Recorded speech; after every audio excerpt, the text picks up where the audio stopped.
So our guest speaker tonight is Emily Herbst, and she is not only a friend of mine, she has combined acupuncture and oriental medicine in her practice. She's board certified with the only national organization that validates the competency and practice of acupuncture and oriental medicine. She has her Master's of Science in Oriental Medicine from Boulder, Colorado's Southwest Acupuncture College, and she studied abroad in China at a university specifically focused on Chinese medicine, which is pretty impressive. And both my husband and I have gone to her for treatment, which not only included acupuncture, but also fire cupping and different types of Asian bodywork. So I thought it would be kind of fun to kind of go into some of the elements, just kind of find out when air element is out of balance. What does that mean? What can we do? How can we make sure that we stay healthy? And of course, any other tips that you want to offer. So welcome very much. Thank you. Yeah. Well, thanks for having me. This is an honor. Just talking about the lung, the metal element, which is associated to the lung.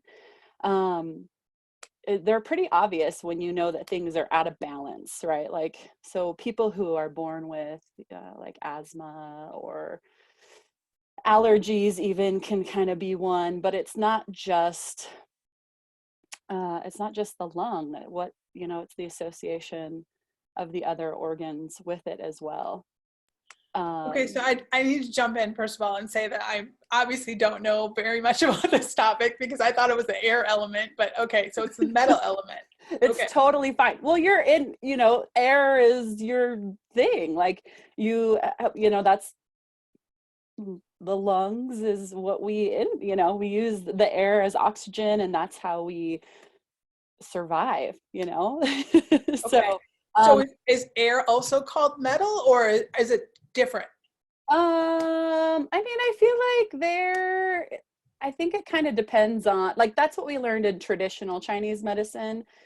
And I feel like there is overlap, but like Tibetan medicine uses a lot of the air element and Ayurvedic. So, but again, same principles. And thank you for helping me. And please share whatever it is you want. I'm going to mute myself so that the camera stays on you. Okay, so we'll just start off saying there's the 5 elements in Chinese medicine. There's fire, earth, metal, water, and wood. So they all have this relationship together and how they function. And there's 5 element Chinese medicine, 5 element acupuncture. And then that's kind of different because they focus a little bit more on your element, your constitution. But we're talking about the air element or the metal element because it's affecting our lungs. So the lung element or the the metal element, whatever, is the first meridian that we learn in Chinese medicine and all the points along there. So what it does is it actually starts in the stomach, okay? And then it comes up through the esophagus and then goes to the throat and out, and then it comes out onto the arm is where the channel is, and the chest and whatever. So I always just tell people what's important about, go ahead. I'm sorry, I have a question. Yes, okay, please. Does it matter what arm? Or because both sides. Left. Yeah, both sides. Both sides. Yeah. Okay, very interesting. Okay, thank you. Yeah, I love to learn, so thanks. No, it's good. I love it because I could probably be over here, so just try to keep me. Anyway, so the lung in Chinese medicine is the first to be affected by any kind of a wind pathogen, is what we call it. So usually in the back is like our wind gate. So it can come from the back, and then that expresses a little differently, like body aches, chills and fever, all that stuff. And then it can come in from the front too. So that usually expresses as a sore throat. Everything can change so rapidly. So I'm not going to say it's this or that, but I think how people are affected by the wind, or just we have our patterns when we get sick, right? Like typically when I get sick, I get those body aches, and then I get a sinus infection. Some people, it goes directly to the lungs. So, so the lung is the first to get affected by any kind of wind pathogen. So things to help support your lung system is just taking deep breaths. Like, and I know that sounds kind of silly, but I've been studying Qigong. We had to learn in school. And then studying Qigong since I've graduated has been amazing. And the fact that we're learning how to rebreathe, we're learning how to breathe again, and then we're learning how to make that breath work for us. Right? Does that make sense? I understand what you're saying, but I think just to clarify, it sounds like what you're asking people to do is to keep their lungs healthy, right? So the best thing to stay healthy is to prevent being sick anyway. And then it's always like, well, how do we do that? And it's just getting plenty of sleep. That's going to be the first and foremost. Eating a really good diet, you know, lots of fresh vegetables. And if you're a meat eater, eating good, clean meats and plenty of water, supplementing with vitamins and things like that. Definitely check in with your primary care provider or whoever you trust in that, and then do your own research. I love that stuff. So the whole breath thing, how do I want to say this? So talking about the breath is basically just doing like a belly breathing exercise for Qigong or yoga. I'm sure everyone's done yoga, maybe not Qigong. And helping our body to kind of shut off that sympathetic fight or flight and going into a parasympathetic. So that's usually like my go-to. That's usually where I go when I talk about health, because it empowers us. It's free. We have access to it all the time. Mm-hmm. So we don't want to take it for granted.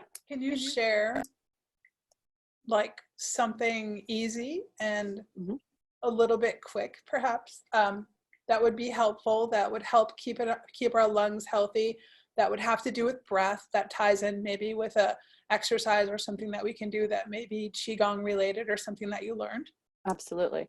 So we'll just do a quick breathing exercise. So, and then I want to show a little bit of tapping because I think this is really helpful. So just something you can do daily throughout the day, bringing your awareness, is dropping those shoulders, and kind of setting your pelvis, making sure that pelvic bowl is nice and tilted and nice and supported for you. Because when you inhale, you're going to inhale through your nose, right? Inhale through the nose into your lower dantian. It's like a lower energy center. It's the point right below the belly button called chi hai, or seat of chi. So we're inhaling through that and then expanding. Okay. Just like babies breathe. And then we exhale. Our lungs are going to get the breath that it needs to function. But people get concerned about that. They almost feel like they're suffocating sometimes. And I've had people say that in my classes. So that, and then you're counting. If you want, you can count to 3 and out 5, 5 and 7. And this is really good if you have any issues with sleeping or whatever. So it's really simple. Are you doing it right now? I am doing it right now. Yes, I'm actually doing it. And I was thinking this is an induction that we use in hypnosis as well, right? Like just focusing on the breath and focusing on your belly. Yep. And then when you inhale, making sure that you blow up like that balloon and having that visualization and letting it go with the exhale. Yep. Focus, control. And allowing that inhale and exhale to be at a different count moves you into that state of relaxation. So I love this. Okay, really same Z's then. Yeah, there's so much overlap with, it's just how we receive the information, right? I mean, so I love the breathing piece because it's just so simple and it's very, very empowering. And then again, it's shutting off that sympathetic, the fight or flight, into a rest and digest state. Yeah, and now more than ever, it's so important that we all stay centered and grounded, and that any energies that are homolateral, right? We just do that cross pattern breathing, and I know that Qigong does, a lot of that, where they're moving from left to right and doing all that, staying in flow. And so I love this idea, and I want you to keep talking. So keep going. Okay. Well, that would be a perfect segue to start talking about the earth element, but I just want to show some quick tapping, just using your fingers to tap the lungs and up here where the Zhongfu, the lung 1 starts. We're just tapping across the chest, so anything kind of focused along the sternum on both sides, and then coming out, just anything over the pectoral muscles, and then making that kind of that deltoid, no, what is this called? The pectoral attachment, like that triangular area under the collarbone before it turns into your shoulder. So just tapping through that. I mean, it's almost like an RSV where the phlegm gets really like cementy and stuck, and it gets stuck in the airways. You can't breathe. So just helping stimulate that. And again, having access at all times that's amazing. And we just need to be gently reminded that we have that access. So 2 simple things, just breathing for your whole system. And then this is just that lung. I mean, as an acupuncturist, you understand that this is something that we can do without having to use the needles. And I love that you're giving that to us as a tool. And I love that you were also trained in Qigong, which is part of your practice, because that is very healthy then for the lungs. So the earth element, the spleen, the digestion, stores that phlegm and stuff in the lungs. So if it's out of balance, it can just overload the lungs. If the lungs are weak due to working at a computer all day, I read somewhere that sitting at a computer decreases our lung function, that forward head posture, by 30%. I know. That is really not helpful, right? When all these people now are on their computers. Wow. So what do you suggest people do? Just be more conscious of their posture? Conscious of their posture. Yes, absolutely. That shoulders down and back, strong in the core. So we're just focusing on the 2 elements, but that's where eating really clean comes in, and everything in balance, right? Like I always just admit to people, like M&Ms are my kryptonite, but I'm not eating them every day. I would love to, but I'm not. So, and plus, avoiding the sugar and the dairy, because that creates inflammation and phlegm. Okay. The other thing I wanted to share too is to just from here on out and forever avoiding cold anything. Because cold foods, especially cold drinks, cause constriction, and that creates stagnation in our system. So, and internally. So we just kind of want Well, yeah, I mean, what do we do when we have, I remember I saw you, well, I don't know if it was the first part of January, I think we just talked about the date, but you said just keep drinking hot liquids. My husband made homemade chicken soup tonight. Oh, it was so good. I was like, oh, this is exactly what I want, right? My body wants that that warm. And so that's breaking up any of that cement like stuff that's going on in the lungs. And this is going to keep us healthy along with tapping. I love this. This is good. Yeah. So, yep. And like I said, decreasing our sugar intake and our dairy, everything. I just truly believe everything in moderation, because if you deprive yourself, there's some people who are really good at that, right?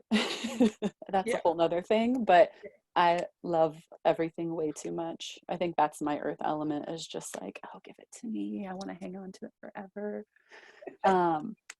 But yeah, they're so closely related. And they're so cool because they take our air, the oxygen that we breathe, and the food that we take, and create fuel for our bodies. The earth element and the metal element, how they work together and all that stuff. So that's just, I don't know, it's just amazing. And we know these things, right? It's just utilizing and putting it into action to drink room temperature or warmer liquids, and getting plenty of sleep, and taking our vitamin C. Yeah. Out of all the different studies that you could have gone into, you chose Chinese medicine, right? And there must have, you have a passion for it, and I know it because I've seen you as a client. And so what is it about Chinese medicine versus all the other things that you could have selected, Ayurvedic, I mean, anything. What is it about Chinese medicine that you're so passionate about? And why do you feel that in particular can be really helpful right now? why I think this is essential is because you can do all this stuff at home, right? And it's just a matter of being empowered to do so, to make those choices, to say, you know, okay, I'm going to eat, this is how I'm going to eat today, and I'm going to exercise, and I'm going to drink plenty of water, and I'm going to do these things. That's all in our control. It's when it gets out of control that we're like, well, what happened? I didn't do that. Or how did this happen? Well, it's been building for 20 years. You know, you've had, I don't know, something awful happens. You get really sick, or seasonal allergies, or even can go into that too. So for most people who are watching, they are pretty healthy. They keep their thoughts and their mind, body, and spirit in check as best as they can. A lot of people that are watching are really spiritual people in terms of healers and helpers. And you said we can do this from home. So when it comes to the earth, when it comes to Chinese medicine, what can we do at home? You mentioned not eating cold foods. Not eating what cold else? food. What else is the earth? How else can we help ourselves? Like you were just saying, like making sure our thoughts are in check, so we're not spinning out of control. That's the other thing with earth, is it's all about rumination. So not just sitting on that, like, oh my gosh, am I going to get sick? Am I going to get sick? Or is my mom going to get sick? Is my mom going to get sick? Or whoever that you're concerned about, and just allowing yourself to be present. And like I said, exercise, like it's all in our control. It really is that simple. Acupuncture thrives in the chronic care, right? So helping maintain health or to get someone back into balance.